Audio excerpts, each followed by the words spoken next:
Holcomb Creek, first water crossing. Oh, and those leaves, those are floating on top of the water. You didn't step on those. Looks like you can, though. But we actually have water here right by camp.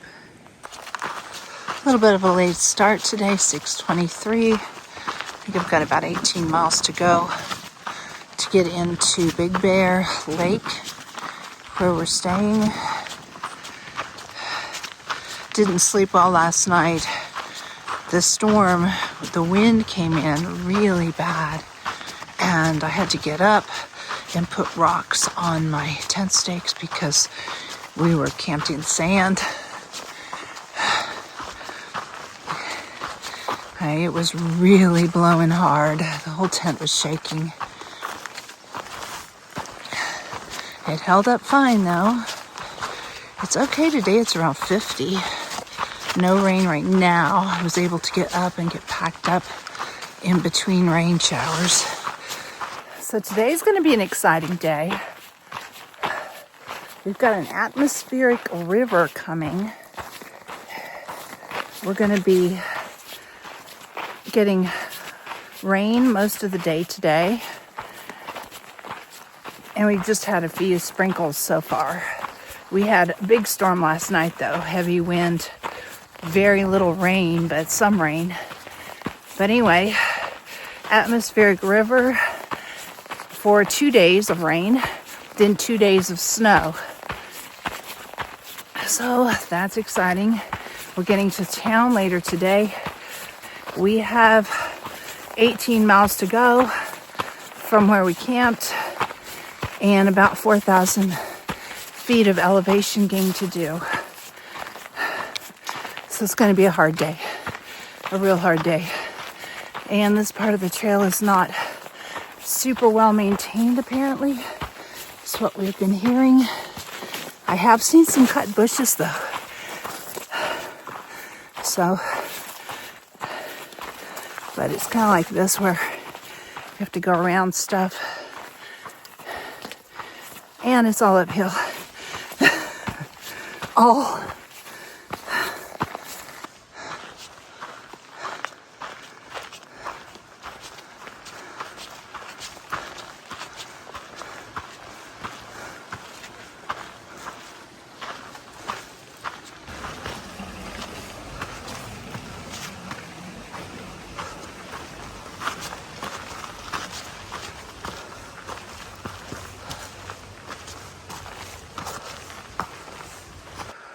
This part of the trail could definitely use some TLC.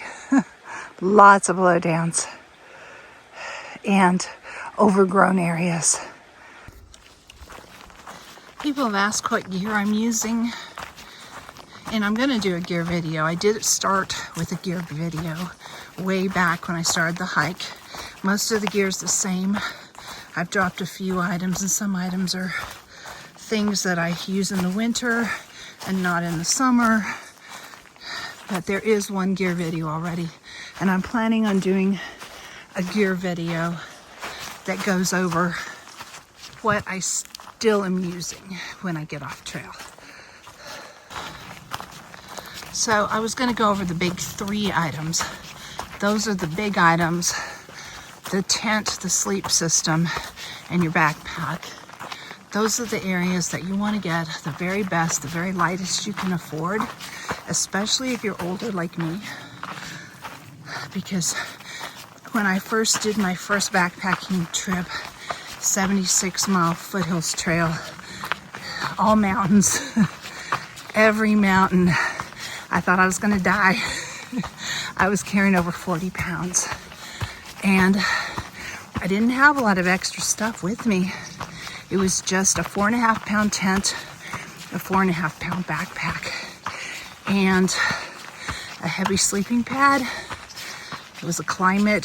I don't remember how much it weighed exactly, but well over 2 pounds, I think. And a sleeping bag that weighed probably 3 pounds.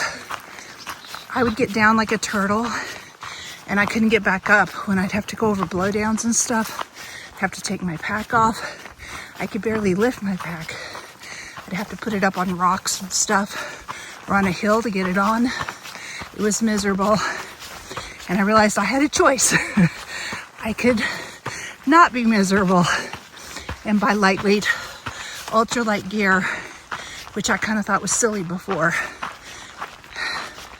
But the ultralight gear opens up hiking to us, to the older crowd that wouldn't be able to do it otherwise.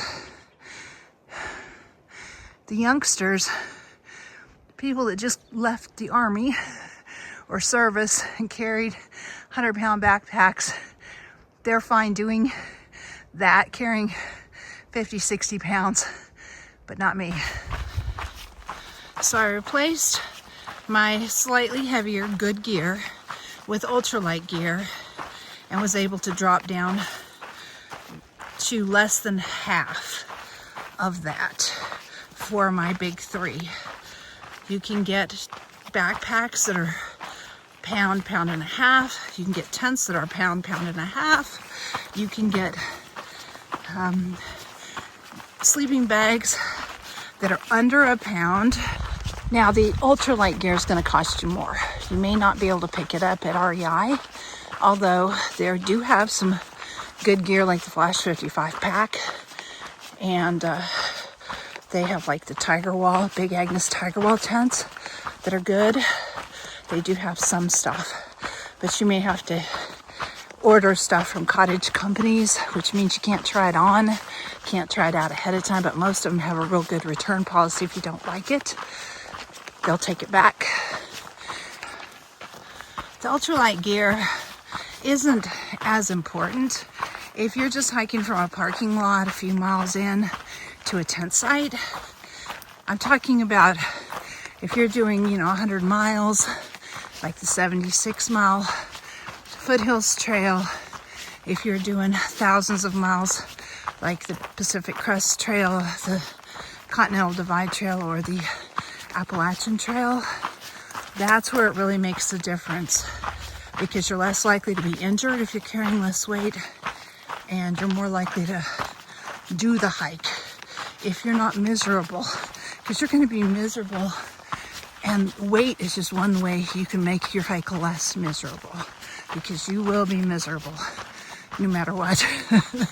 Some days. So my big 3 are starting out with my tent. I have the Durston X-Mid Pro 2 tent. It's a 2-person tent. It's made out of Dyneema. And it was about $600 when I bought it. I bought the very first run of the tents. I think it was in 2022. And I still have that same tent. And it was way more than I wanted to spend on a tent, and it's a little more than that now. But I figure for the cost of about 3 nights in a nice hotel, I'm going to be camping for 6 months in a tent. And since it's lasted 2 through hikes, it's more like 12 or 13 months. So I've gotten my money's worth out of it for sure. Great tent. I love it. I would definitely get another Durston tent again. I've had no issues with it at all. Always keeps me warm and dry. I researched tents for about 2 years before I decided on the Durston. But there are a lot of other good tents out there too that people are really happy with. But it's very light. I think it's like 1.5 pounds or less. It's really, really, really light.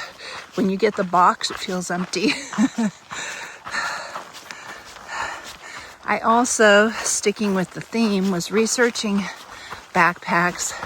I had kind of narrowed it down to, I definitely wanted a backpack with hip belt pockets so I could reach stuff. I wanted water bottle pockets that were accessible while I was walking. I didn't want to have to take off my pack to get a drink or to get to my snacks, so I could keep moving. So I had researched packs, and I narrowed it down to a light AF pack, an Atom pack from England, and a couple others, and including the Flash 55 from REI. And then Durston came out with a backpack, and it was framed. It had hip belt pockets. It was exactly what I wanted. So I bought that since I had the tent too. So I got the first Kakwa 55 that came out. I've used it on the AT and also the Pacific Crest Trail. So it has held up really, really well. I think I got it in 2023, early 2023. I had the 40 before that, the Kakwa 40, but it was just a little bit small for a through hike. I started the AT with the 40, and then as soon as I got my 55, I think it came in March of 2023 while I was on the trail. I had my husband send it to me, and it's a much better size for through hiking. And my sleep system is a Nemo Extreme pad. The pad's really important because that's what provides you with insulation between you and the ground. You can have the warmest sleeping bag and still freeze at night because you're laying on cold ground. So you've got to have a good pad with a good insulation value. I'd say for a through hike, probably at least a 5 R value. This one's 8.5, and it's very light.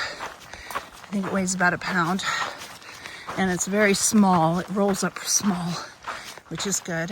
So it's very warm. I'm not going to get cold. My sleeping bag is a Hammock gear quilt. It's not actually a sleeping bag. It does have straps that can turn it into a sleeping bag that tighten up around you. But most of the time I just use it as a quilt because it's too hot otherwise. My Hammock gear quilt is a 0-degree quilt. So it's a little bigger and fluffier than some. A lot of people use 20-degree quilts or 15-degree sleeping bags on this trail and do fine. But most of the people I started out with in the winter going northbound were very cold in their 20 degrees. Sleeping bags or quilts. So I'm glad I had one that was a little heavier, a little fluffier, took up a little more space in my backpack. You can always buy 2 quilts and switch them out in the summertime. I did not do that because 2 quilts is more expensive than 1 quilt. And I didn't have a 20 or 30 degree quilt to switch out for summertime use.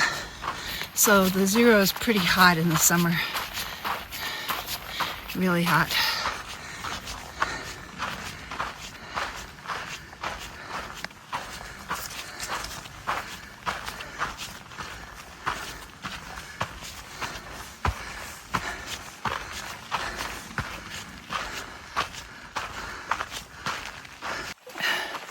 We really lucked out because the bridge fire area we came through around Wrightwood on both sides, that is being evacuated because of all the rain they're getting. They're thinking there'll be landslides. So I got an emergency notification saying everyone needs to evacuate the bridge fire area. Just came through there. So, man, I'm glad we're gone. We're not in that area anymore. That's where Baden Powell is and Wrightwood and all that area.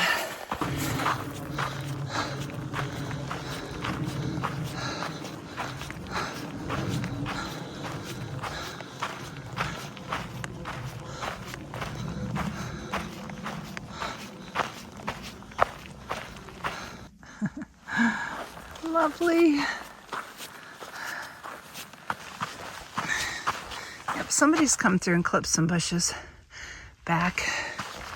Thank you for that. It could be a lot worse.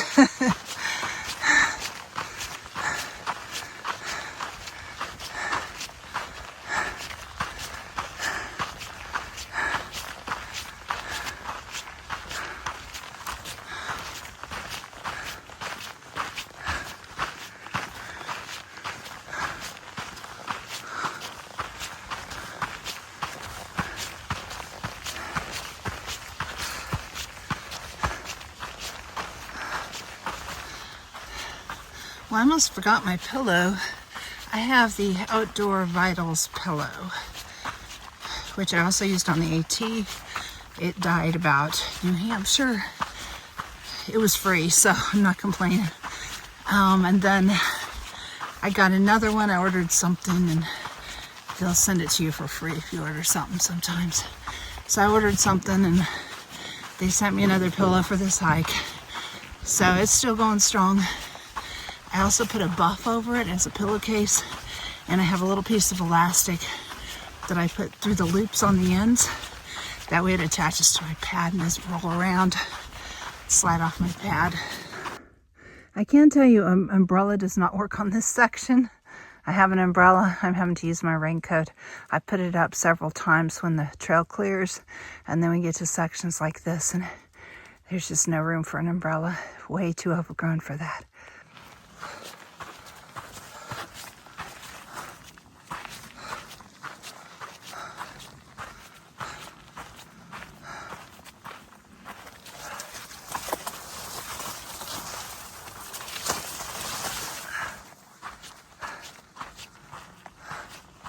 The backpack barely fits. I've gotten hung up several times.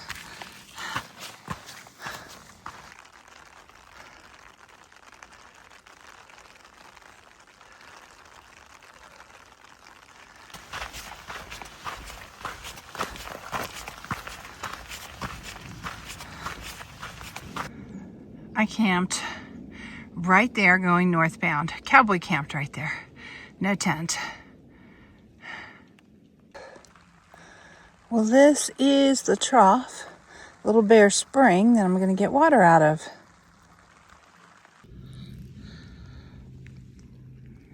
Looks better than I thought it would. Very clear. Still filtering it, of course. Another emergency alert, this one for Agua Dulce and Lydia burn scar areas. Evacuation possible because of mudslides and flash flooding because of all this rain. His temperature's dropping too. It's going to be really cold here soon, down into the teens. But not today, thank goodness, but the temperature is dropping. We're down into the 40s now. This is like a thorny car wash. Can't use my umbrella through here. Water just runs down my legs into my shoes. I have on rain pants and a raincoat, but that doesn't help the shoes and the socks.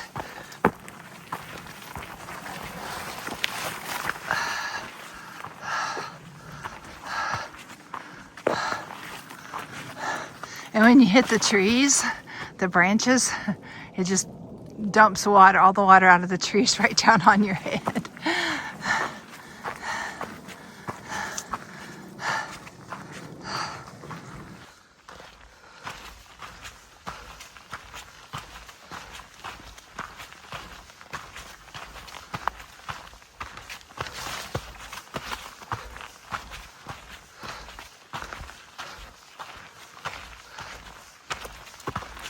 Up into the pine trees now, still raining.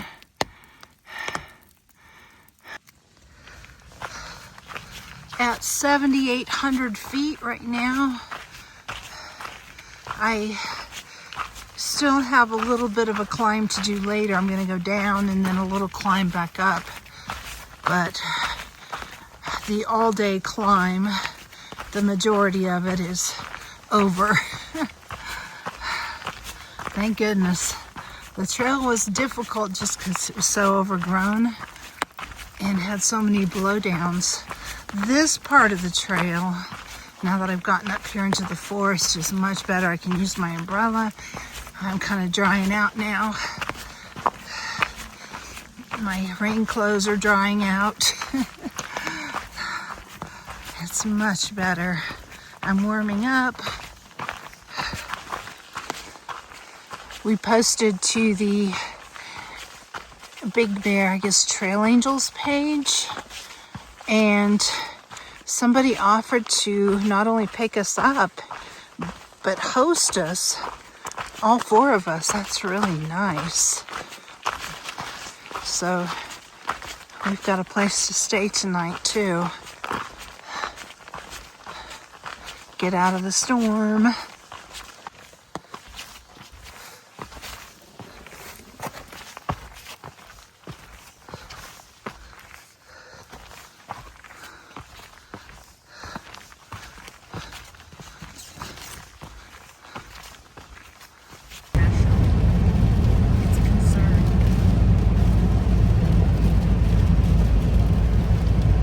How much scenery?